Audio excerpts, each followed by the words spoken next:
इस वीडियो में बताने वाला हूँ मैंने कैसे 10 के डॉलर से 28 के डॉलर करा, वो भी सिर्फ गोल्ड में ट्रेड करके। मैं कौन सा गोल्ड में ट्रेडिंग स्ट्रेटेजी अप्लाई कर रहा हूँ, कौन से टाइम फ्रेम पे ट्रेड कर रहा हूँ, सब कुछ इस वीडियो में डिटेल्स में बताने वाला हूँ। बट वीडियो में आगे बढ़ने से पहले एक चीज मैं क्लियर कर देता हूँ, मैं किसी भी तरह का गारंटेड प्रॉफिट को क्लेम नहीं करता हूँ। अगर आप इस वीडियो को एजुकेशनल पर्पज के साथ देखोगे तो ये वीडियो आपके लिए है।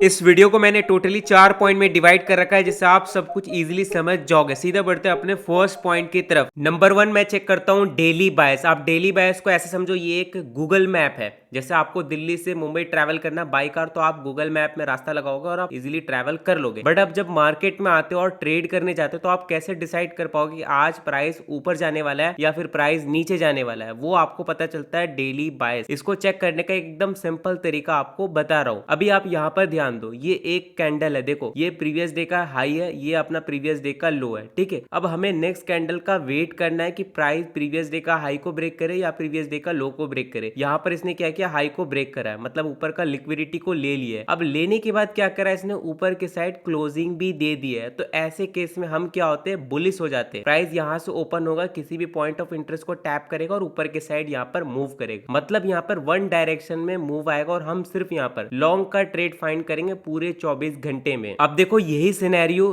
चेंज हो जाता है सिर्फ क्लोजिंग के वजह से। अब देखो ये है प्रीवियस डे का हाई, ये है अपना प्रीवियस डे का लो। नेक्स्ट कैंडल ने क्या किया, प्रीवियस डे के हाई का लिक्विडिटी को ले लिया, बट लेने के बाद क्या किया, क्लोजिंग नीचे के साइड दे दिया। तो ऐसे केस में क्या होता है, प्राइस या तो यहाँ पर किसी भी पॉइंट ऑफ इंटरेस्ट को टैप करके गिर जाएगा, या तो यहाँ पर ये पुल बैक लेगा। ठीक है, मतलब दो डायरेक्शन में मूव प्राइस कर सकता है। तो इस जगह पर हम ट्रेड को अवॉइड करते हैं। हम ट्रेड को कब लेते हैं, इस जगह पर जहां पर हमें लिक्विडिटी को ले लिया, लेने के बाद क्लोजिंग भी उसी डायरेक्शन में हुआ, तब हम यहाँ पर क्या करते हैं, ट्रेड को लेते हैं। अब आप इसी चीज को लाइव चार्ट के ऊपर देखो। अब हम यहाँ पर क्या करते हैं, इसको प्रीवियस डे का हाई को मान लेते और ये अपना प्रीवियस डे का यहाँ पर लो हो जाएगा कुछ इस तरीके से। अब देखो यहाँ पर नेक्स्ट कैंडल ने क्या किया, प्रीवियस डे का हाई को ब्रेक करा, मतलब लिक्विडिटी लिया और ऊपर के साइड क्लोजिंग दे दिया। तो हमारा नेक्स्ट डे का जो बायस होगा वो बुलिश हो जाएगा, और यहाँ पर देखो बुलिश भी रहा है और प्राइस ऊपर गया है। अब मैं इसको ऊपर कर देता हूँ कुछ इस तरीके से, एंड उसके बाद देखो यहाँ पर फिर क्या हुआ, प्रीवियस डे का हाई का लिक्विडिटी लिया गया और ऊपर के साइड क्लोजिंग आया। ठीक है, तो हमारा जो बायस था वो बुलिश था और यहाँ पर प्राइस ऊपर गया, ग्रीन कैंडल बना है। अब मैं इसको क्या करता हूँ, थोड़ा सा ऊपर और कर देता हूँ, ठीक है, ताकि मैं आपको पूरा एनालाइज करके दिखा दूं। अब आप देखो ये जो था इसका प्रीवियस डे का हाई का, उसका लिक्विडिटी को ले लिया गया और लेने के बाद क्लोजिंग भी ऊपर आया। तो हमारा जो नेक्स्ट डे का बायस था वो बुलिश था और प्राइस यहाँ पर देखो ऊपर गया और ग्रीन कैंडल बना है। इसी तरीके से मैं इसको फिर से ऊपर कर देता हूँ, ठीक है, कुछ इस तरीके से। तो यहाँ पर क्या हुआ,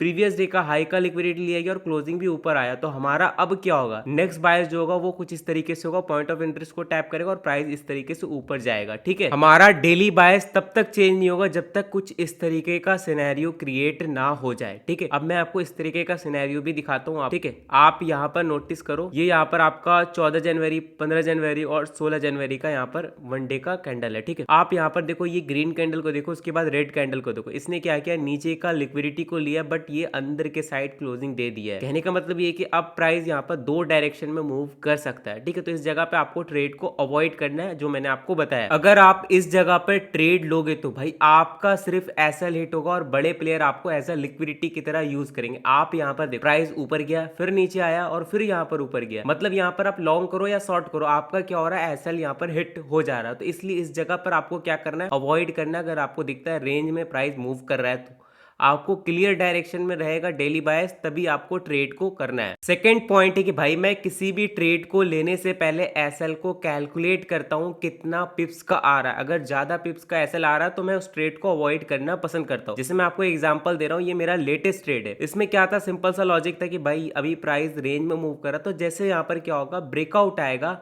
तो मैं यहाँ पर क्या करूंगा, लॉन्ग का ट्रेड लूंगा, क्योंकि मेरा डेली बायस क्या है, वो बुलिश था। ठीक है, मुझे लॉन्ग का ट्रेड ही फाइंड करना है। तो मुझे यहाँ पर एसएल को यहाँ पर कैलकुलेट करना था, तो मैं कैसे कैलकुलेट करूंगा। आप देखो जो मैंने एसएल लगाया वो आपको दिख रहा होगा लगभग 190 पिप्स का, मतलब 200 पिप मान के चलो। ठीक है, बट मुझे इसके बदले कितना टारगेट मिल रहा है, इसके बदले कम से कम ये लिक्विडिटी तक मूव करेगा। ठीक है, तो आपका 470 पिप का यहाँ पर मुझे मिल रहा था टारगेट, तो मैंने इस ट्रेड को लिया। अब मैंने एसएल इस जगह पर क्यों रखा, क्योंकि भाई इस जोन के अगर नीचे प्राइस आ जाता है, मान लो प्राइस अगर इस जोन के पास आ जाता है और यहाँ से अगर ये ब्रेक डाउन कर जाएगा, तो भाई ये फिर इस लेवल तक आएगा, यहाँ का जो लिक्विडिटी इसको हंट करने आ जाएगा। समझ रहे हो, मतलब मेरा एनालिसिस फेल हो जाएगा। तो एक ऐसा सेफ जोन पे मैंने एसएल रखा जहां तक तक अगर प्राइस एक बार ट्रैवल कर जाता तो मेरा ट्रेड पूरी तरीके से इनवैलिड हो जाएगा। पॉइंट नंबर 3 जो कि सबसे ज्यादा इंपॉर्टेंट है, देखो मैं सिर्फ हाई प्रोबेबिलिटी ट्रेड लेता हूं, भले मुझे वीक में 2 ट्रेड मिले 1 ट्रेड मिले चलेगा, बस मुझे हाई प्रोबेबिलिटी ट्रेड चाहिए। अब ये हाई प्रोबेबिलिटी ट्रेड क्या होता है मैं आपको आगे समझा रहा हूं, और मैंने जितने भी गोल्ड में ट्रेड लिए सारे ट्रेड का लॉजिक मैं आपको पूरा डिटेल्स में समझा रहा हूं, तो यहां से आप ध्यान से देखना वीडियो को। देखो मैं ट्रेड लगभग 8 जनवरी के बाद से लेना स्टार्ट कर चुका हूं गोल्ड में, तो मैंने जितने भी ट्रेड लिए मैं एक एक ट्रेड का आपको लॉजिक बताऊंगा स्टेप बाय स्टेप। देखो सबसे पहले मैं क्या करता हूं, यहाँ पर लिक्विडिटी स्वीप के लिए सबसे पहले हाई को मार्क करता हूं इस तरीके से, स्विंग हाई हो गया, ये अपना स्विंग लो हो गया, ठीक है कुछ इस तरीके। अब हमें पता है कि भाई प्राइस अगर इसका स्विंग हाई का लिक्विडिटी लेगा तो रिएक्ट करेगा, या स्विंग लो का लिक्विडिटी लेगा तो रिएक्ट। तो यहाँ पर जब मैं एनालिसिस करा था भाई, यहाँ पर क्या हुआ, इसने यहाँ पर नीचे का लिक्विडिटी को लिया है। आप अगर कुछ इस तरीके से देखोगे तो यहाँ पर इसने इसका नीचे का लिक्विडिटी लिया पहला। दूसरा क्या हुआ, आप देखो यहाँ पर 5 जनवरी से लेके ये अब लगभग 8 जनवरी तक, मतलब 3 दिन का पूरा नीचे का लिक्विडिटी ले लिया गया है, ठीक है। अब ये तो हो गया यहाँ पर नीचे का लिक्विडिटी ले लिया गया। अब लिक्विडिटी लेने के बाद यहाँ पर आप रिएक्शन देखो, इस ग्रीन कैंडल को देखो आप कितना बड़ा बना है, ठीक है। ये 30 मिनट का कैंडल है, ठीक है। अगर आप 1 मिनट में देखेंगे तो आपको ज्यादा अच्छे से समझ में आएगा, या 5 मिनट में देखेंगे तो ज्यादा अच्छे से समझ में आएगा। Back to back 2 green candle बना है, इतना भयंकर रिएक्ट करा, ठीक है। तो मैं क्या करता हूँ, जैसे लिक्विडिटी स्वीप हो जाता है और अगर प्राइस लिक्विडिटी स्वीप के बाद रिवर्सल होना स्टार्ट करता है, उसके बाद रीटेस्ट जैसे होता है, उसके बाद मैं यहाँ पर एंटर करता हूँ। तो यहाँ पर अगर आप नोटिस करोगे तो देखो लिक्विडिटी स्वीप होने के बाद प्राइस ऊपर की साइड की, और रीटेस्ट के बाद मैंने यहाँ पर एंट्री करा है, ठीक है। अब मैं एंट्री करने के टाइम क्या करता हूँ, 5 मिनट के टाइम फ्रेम में चार्ट को चेंज कर देता हूँ, या फिर कभी 1 मिनट में भी कर देता हूँ, क्योंकि मैं एक एंट्री जो करता हूँ वो 2-3 पार्ट में करता हूँ, 4 पार्ट में करता हूँ, 5 पार्ट में करता हूँ, वो मैं आपको आगे समझा रहा हूँ, ठीक है।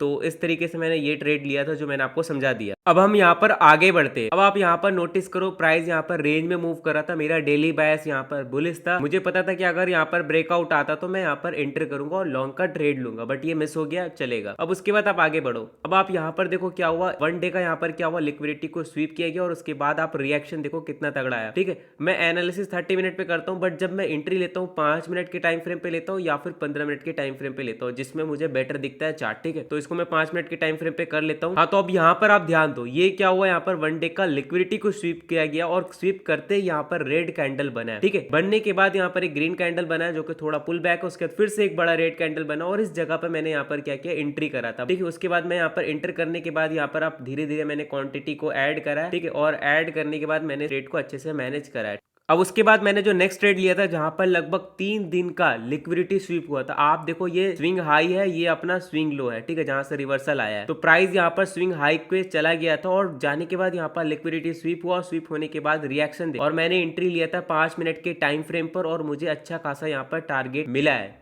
अब हम बढ़ते आगे। अब देखो मैं कभी कदार क्या करता हूँ, जब माइक्रो लेवल का लिक्विडिटी स्वीप होता है तब भी मैं एंट्री करता हूँ, बट ये एक लो प्रोबेबिलिटी ट्रेड के अंदर आता हूँ। इस तरह का ट्रेड मैं मेजरली अवॉइड ही करता हूँ, बट मैंने यहाँ पर इस ट्रेड को लिया नहीं था, बट मैंने एनालिसिस करके रखा था सिर्फ। आप देखो क्या हुआ, यहाँ पर माइक्रो लेवल का लिक्विडिटी स्वीप हुआ और उसके बाद कितना बड़ा यहाँ पर रिएक्शन आया है, ठीक है। ये ट्रेड मैंने लिया नहीं था। उसके बाद जो मैंने नेक्स्ट ट्रेड लिया था वो था 4 दिन का लिक्विडिटी स्वीप। आप यहाँ पर नोटिस करो, मैं आपको दिखा रहा हूँ, ये 5 मिनट का टाइम फ्रेम, इसलिए आपको इतना ज्यादा कॉम्प्लिकेटेड टाइप का दिख रहा होगा। आप देखो इस जगह से प्राइस गिरा था, ये माइक्रो लेवल का लिक्विडिटी को स्वीप करके प्राइस यहाँ पर शार्पली गिरा। अब जैसे शार्पली गिरा ना, तो इसने क्या किया भाई, लगभग 4 दिन का लिक्विडिटी को स्वीप कर दिया। अब जैसे लिक्विडिटी स्वीप हुआ, आप यहाँ पर नोटिस करो क्या हुआ, एक ग्रीन कैंडल बना, फिर दोबारा बना, ये तीसरा बना। इस जगह पे मैंने यहाँ पर एंट्री लिया भाई, जब मैंने देखा कि यहाँ पर प्राइस तकड़ा लेवल से उठ रहा है, ठीक है, तो यहाँ से मैंने एंट्री लिया था और एंट्री लेने के बाद मिनिमम मेरा 1:2 का टारगेट होता और धीरे धीरे मैं क्वांटिटी ऐड करा और 1:2 पे मैं यहाँ पर अपने सारे पोजीशन को क्लोज करके निकल गया मार्केट से। अब हम इसके बाद बढ़ते आगे। अब इसके बाद यहाँ पर प्राइस देखो रेंज में मूव करने लग गया था, ठीक है। देखो मेरा जो डेली बायस है वो बुलिश था, इसलिए मैं मेजरली सिर्फ लॉन्ग का ट्रेड को यहाँ पर लेना पसंद करूंगा, ठीक है। तो मैंने एनालिसिस करके रखा था, बट मैं इस जगह पर भी ट्रेड को मिस कर दिया। इसके बाद इस जगह पे मैंने ट्रेड को मिस कर दिया, बट मैंने इस जगह पर ट्रेड लिया और इसका स्क्रीनशॉट भी मैंने टेलीग्राम पे डाला था। तो यहाँ पर कुछ नहीं हुआ, रेंज का बस यहाँ पर ब्रेकआउट आया और इस ब्रेकआउट में मैंने एंट्री लिया था 5 मिनट के टाइम फ्रेम पे। मैं कर लेता हूँ पहले, ठीक है, कुछ इस तरीके से। आपको दिख रहा होगा यहाँ पर पहले तो ब्रेकआउट आया, फिर रीटेस्ट हुआ और उसके बाद जब वापस से निकलना स्टार्ट किया तो इस जगह से मैंने यहाँ पर अपना ट्रेड का पोजीशन बनाना स्टार्ट कर दिया, ठीक है। तो यहाँ पर मैंने धीरे धीरे क्वांटिटी को ऐड करा और 1:2 का टारगेट लेके मैं यहाँ पर मार्केट से बाहर निकल चुका हूँ। अब मैं आपको समझाता हूँ हाई प्रोबेबिलिटी ट्रेड का मतलब क्या है। देखो, हाई प्रोबेबिलिटी ट्रेड का मतलब ये है कि आपके ट्रेड लेते ही प्राइस या तो आपके टीपी की तरफ जाए या तो सीधा आपका एसएल हंट। ऐसा नहीं होना चाहिए कि भाई आपका यहाँ पर थोड़ा सा आपके साइड मूव करा, उसका फिर आपका एसएल हंट करा, फिर आपका टीपी की तरफ जाए। ऐसा नहीं होना चाहिए, इसे हम हाई प्रोबेबिलिटी ट्रेड नहीं बोले। हाई प्रोबेबिलिटी ट्रेड का मतलब ये हुआ कि आपका एंट्री लेते ही प्राइस आपके डायरेक्शन में जाए या तो आपका सीधा एसएल लेकर जाए। ठीक है, अब मैं कैसे मल्टीपल एंट्री लेता हूँ वो मैं आपको समझा रहा हूँ। जैसे मैंने ट्रेड ले लिया, लेने के बाद मैं चार्ट को 1 मिनट के टाइम फ्रेम में कर देता हूँ, क्योंकि मुझे मल्टीपल एंट्री लेना है थोड़ा फास्ट तो उसके लिए मैं हर एक रिट्रेसमेंट का वेट करता हूँ। जैसे यहाँ पे मैंने एंट्री लिया, यहाँ पर रिट्रेसमेंट आया, यहाँ पर मैं क्वांटिटी को ऐड करूंगा, यहाँ पे मैंने किया, यहाँ पे मैंने किया और यहाँ पे मैंने, मतलब मिनिमम जब तक मेरा 1:1 का टारगेट नहीं आ जाता, मतलब आप मान के चलो 1:2 का मेरा फुल टारगेट है, तो 1:1 तक मैं यहाँ पर क्या करता हूँ, क्वांटिटी को ऐड करता हूँ। अगर प्राइस मेरे डायरेक्शन में मूव करते जा रहा है तो कुछ इस तरीके से मैं यहाँ पर अपना क्वांटिटी को ऐड करता हूँ। नंबर 4th पॉइंट जो कि बहुत ही ज्यादा इंपॉर्टेंट है, देखो मैं रिस्क को मैनेज करने के लिए 1:1 के बाद मैं अपने सारे पोजीशन को C2C कर देता हूं। अब C2C कैसे करता हूं, मतलब कॉस्ट टू कॉस्ट कैसे करता हूं, वो मैं आपको डिटेल्स में समझा रहा हूं। अब आप इसको एग्जांपल से समझो। मैंने एक लॉन्ग का ट्रेड लिए तो मेरा 1:1 यहां पर कुछ आ रहा है। ठीक है, इस जगह पे मेरा क्या हो रहा है, 1:1 आ रहा है। ठीक है, बट मेरा ओरिजिनल टारगेट मिनिमम जो होता है वो होता है 1:2 का। अब मान लो प्राइस मेरा यहाँ पर इस जगह से एंट्री लेने के बाद इस जगह से निकल कर मेरे 1:1 के लेवल पर आ गया, तो मैं इस जगह पर क्या करता हूँ, अपने एसएल को कॉस्ट टू कॉस्ट कर देता हूँ। कॉस्ट टू कॉस्ट का मतलब ये होता है कि मैं एसएल नहीं देता हूँ। ठीक है, या तो क्या होगा, प्राइस मेरा टारगेट की तरफ चला जाएगा या फिर क्या होगा, प्राइस यहाँ से नीचे के साइड आएगा। अगर नीचे आएगा तो मेरा लॉस कुछ नहीं होगा, समझ रहे हो, ऊपर जाएगा तो मेरा जो टारगेट होगा वो हिट होगा। तो C2C करने का फायदा ये होता है। अब जैसे मैंने बोला कि मैं एंट्री पार्ट में लेता हूँ, तो उसमें मैं C2C कैसे करता हूँ वो मैं आपको समझा रहा हूँ। अब देखो, जब आप मल्टीपल एंट्री लोगे तो उसमें कैसे C2C को मैनेज करोगे। देखो, जैसे मान लो आपने इस जगह पे फर्स्ट एंट्री लिया, थोड़ा सा ऊपर आपने सेकंड एंट्री लिया और थर्ड एंट्री मान लो आप इससे थोड़ा सा और ऊपर, तो आपको करना कुछ नहीं पड़ेगा। आपने जो फर्स्ट एंट्री लिया होगा ना, उसमें आपका ज्यादा प्रॉफिट चल रहा होगा, तो उसका आपको 50% आपको क्या करना होगा, क्वांटिटी बुक करना होगा, मतलब प्रॉफिट बुक करना होगा। और जो प्रॉफिट बुक करोगे उसी का आपको यहाँ करना होगा, थर्ड एंट्री और सेकंड एंट्री पे एसएल लगाना होगा छोटा छोटा। ठीक है, तो इससे क्या होगा, आपका C2C हो जाएगा। और उसके साथ साथ आपको क्या करना होगा, आपको जो फर्स्ट एंट्री होगा उसका पोजीशन, मतलब उसका जो एसएल होगा उसको कॉस्ट टू कॉस्ट लगा देना है। ठीक है, इस तरीके से आप मल्टीपल एंट्री भी लोगे तब भी आप इस तरीके से C2C कर सकते हो। होपफुली आपको सारे पॉइंट अच्छे से समझ में आ गए होंगे। ये same strategy liquidity SVEEP and range breakout breakdown gold and BTC दोनों में काम करता है। बस एक चीज का ध्यान रखना, जितना छोटा टाइम फ्रेम यूज करोगे उतना लो प्रोबेबिलिटी ट्रेड आपको मिलेगा। तो कोशिश करना बड़ा टाइम फ्रेम का यूज करने का। मैं 30 मिनट से नीचे नहीं जाता हूँ। जाओ चार्ट में प्रैक्टिस करो और रिजल्ट कमेंट में बताना।